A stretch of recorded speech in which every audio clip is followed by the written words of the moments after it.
So let us grab the total ending balance for the long-term lease liabilities.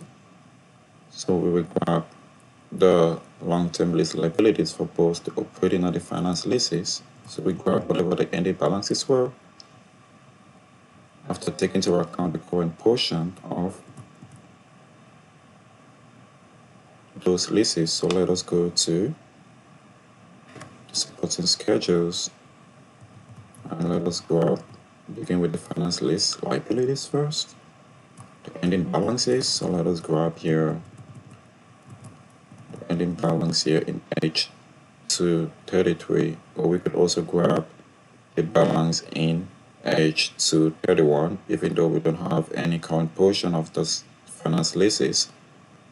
So let's just grab H233 and let us include the ending balance of the operating lease liabilities.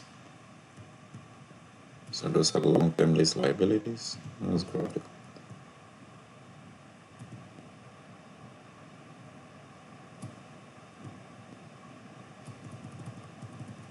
The ending balance here are the operating lease liabilities in H284.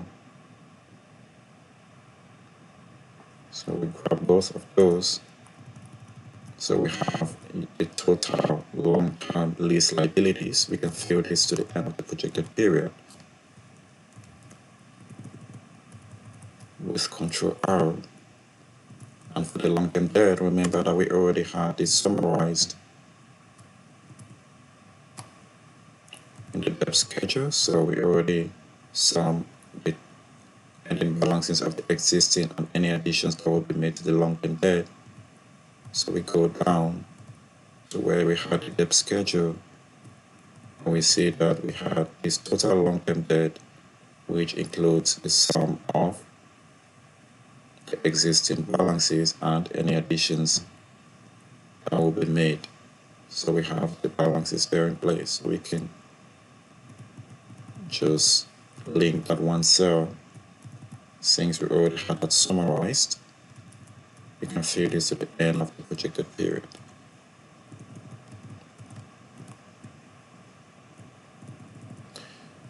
So now we can move on to the cash flow statement. So later on, we will account for the common shares year.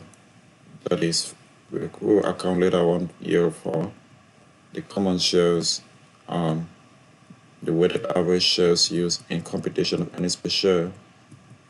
That is both the basic and the diluted. So we're going to be accounting for that later one year.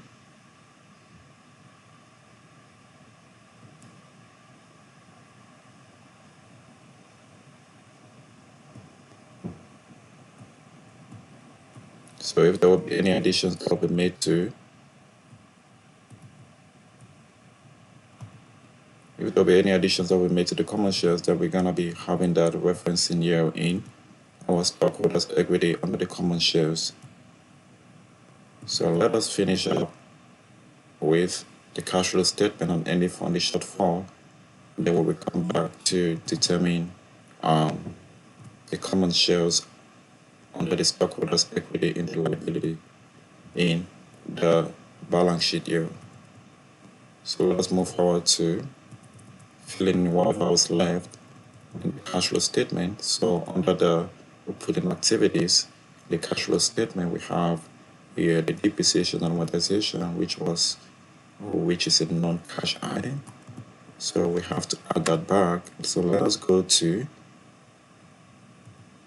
depreciation of total depreciation expense for the PP&E, for the plant and equipment.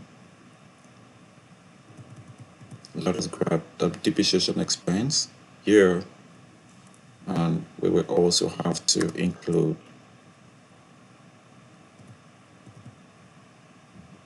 the depreciation for the finance leases under the right of use of assets.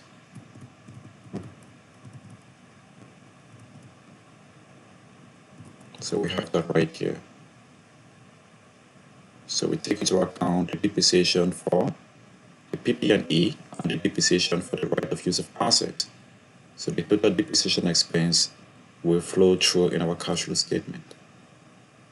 So we have that set up there. Since it's gonna be a positive number because we're adding that back, so it's gonna be positive amount because it's a non-cash item. So let us, since we have all of those as negative numbers in our supporting schedules, let us just make that positive by just reversing the signs.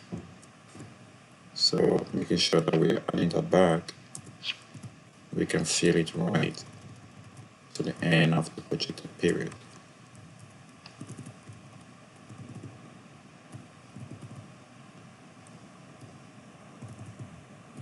So having that set up, so here under the financing activities,